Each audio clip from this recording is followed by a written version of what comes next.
समाचार तो अमदावादना जाणीता प्रकाशन हाउस नवनीत प्रकाशनना डिरेक्टर नवीन चंद्र शाहनी हत्या करवामां आवी छे। अरवल्लीना मालपुर पासेथी तेमनो मृतदेह मळी आव्यो।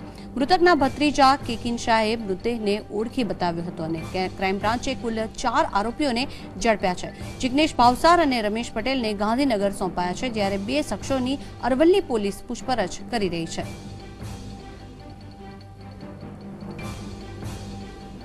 ત્યારે અમદાવાદના નવીન ચંદ્ર શાહ સૌપ્રથમ ગુમ થયા હોવાના અહેવાલ જાણવામાં આવ્યા હતા તેવી નોંધ પણ કરવામાં આવી હતી, જ્યારે માલપુર પાસેના ખેતરમાંથી તેમનો મૃતદેહ મળી આવ્યો, જે માટે 4 શખ્સોની ક્રાઇમ બ્રાન્ચે ધરપકડ કરી છે।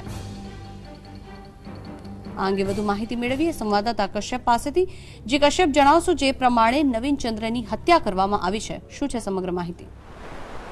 नवीन चंद्र शाह जे नवनीत प्रकाशनना जे डिरेक्टर है तेनी लाश मालपुर अरवल्ली जिल्लाનું જે ગામ છે ત્યાં ખુલ્લા ખેતરમાંથી મળી આવી છે, જેને લઈ અને જે અરવલ્લી પોલીસ છે તેને અમદાવાદ પોલીસ અને ગાંધીનગર પોલીસનો સંપર્ક કર્યો અને આ જે સમાચાર છે તેની માહિતી આપી હતી।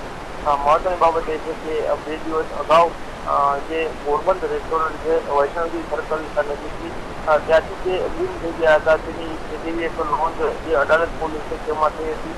આ મામલે અમદાવાદ ક્રાઇમ બ્રાન્ચ અને જે અદાલત પોલીસ છે તે તપાસ કરી રહી હતી અને ગઈકાલે રાત્રે અદાલત પોલીસ સ્ટેશનમાં જે અપહરણનો એક ગુનો દાખલ કરવામાં આવ્યો હતો।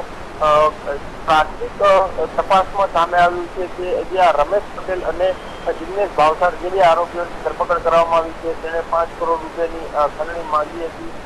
પ્રાથમિક તબક્કે એવું એક માહિતી પણ સામે આવી રહી છે કે જ્યારે પોરબંદર રેસ્ટોરન્ટ નજીકથી જે ગુમ થયા હતા એ દરમિયાન તેની મુલાકાત જિગ્નેશ ભાવસાર સાથે અને રમેશ પટેલ સાથે થઈ હતી અને 5 કરોડ રૂપિયાની માંગણી કરવામાં આવી હતી, પરંતુ અને માત્ર 1 કલાકનો સમય જ આપવામાં આવ્યો હતો 5 કરોડ રૂપિયા માટે।